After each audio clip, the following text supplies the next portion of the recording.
सरकार द्वारा दहेज मांगने वालों के खिलाफ सख्त कानून बनाए जाने के बावजूद दहेज लोभियों के द्वारा दहेज मांगने की घटनाओं को अंजाम दिए जाने के मामले थमने का नाम नहीं ले रहे हैं। एक ऐसा ही सनसनीखेज मामला सामने आया है मेरठ में, जहां एक विवाहिता पुलिस अधिकारियों के दरबार में दहेज लोभी ससुराल वालों के खिलाफ कार्यवाही करने की गुहार लगाती हुई नजर आई। खास बात यह रही कि विवाहिता का पति उसके साथ था, जो कि अपने परिवारी जनों पर दहेज मांगने का आरोप लगा रहा है। दरअसल मेरठ की रहने वाली निशा की शादी बुलंदशहर जिले के सयाना इलाके के रहने वाले एक युवक से 6 माह पहले हुई थी। विवाहिता का आरोप है कि शादी के बाद से ही उसके ससुराल जन उससे दहेज की मांग किया करते थे और जब उसके पति ने अपने परिवारजनों के द्वारा दहेज मांगे जाने का विरोध किया तो उसके परिवारजनों ने उल्टा अपने बेटे और बहू को मारपीट कर घर से निकाल दिया। विवाहिता का आरोप है कि उसने घटना की शिकायत बुलंदशहर के सयाना थाने में भी की, लेकिन सयाना थाना पुलिस ने इस मामले में कोई कार्यवाही नहीं की और कई दिनों तक पीड़िता और उसका पति घर के बाहर ही बैठे रहे। वहीं पीड़िता ने आज एसएसपी मेरठ के दरबार में न्याय की गुहार लगाते हुए दहेज मांगने वाले ससुराली जनों के खिलाफ शिकायत की है। खास बात ये रही कि पीड़िता का पति उसके साथ मौजूद था और वो अपने परिवारी जनों के खिलाफ कार्रवाई की गुहार लगाता नजर आया।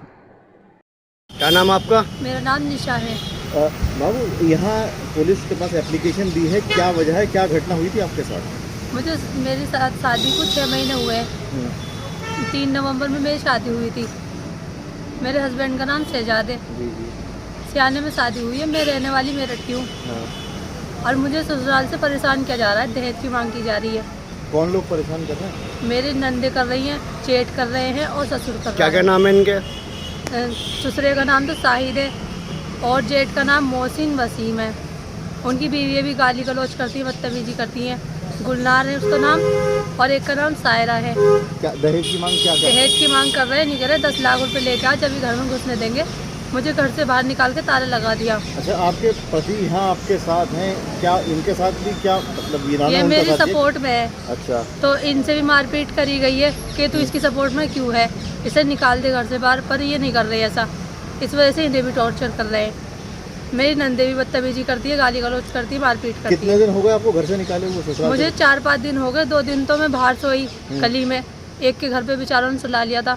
और फिर जब से मैं ऐसे ही भटक रही हूँ परेशान। तो वहाँ थाने गए थे? कुछ हुआ? थाने गए थे, वहाँ पे चले जाते हैं हम और बार बार समझौता करवा देते हैं वो, फिर वही सब होने लगता है टॉर्चर हमें। नाम बता दें। मेरा नाम शहजाद है। शहजाद, कब शादी हुई थी? पत्नी को लेकर थाने को चक्कर काट रहे हैं, क्यों? 3 नवंबर को मेरी शादी हुई थी और भाई हमारा सबसे बड़ा मौसीन वो दहेज की मांग कर रहा है। उसका कोई मतलब नहीं है, इसलिए मांग कर रहा है वो दहेज की। अच्छा, पत्नी का कहना है कि आपके यानी उनके ससुर और आपकी बहनें भी मारपीट कर रहे हैं। कब से निकाल दिया घर? जी हाँ, मारपीट कर रहे हैं वो, रोज आए दिन मारपीट कर रहे हैं वो।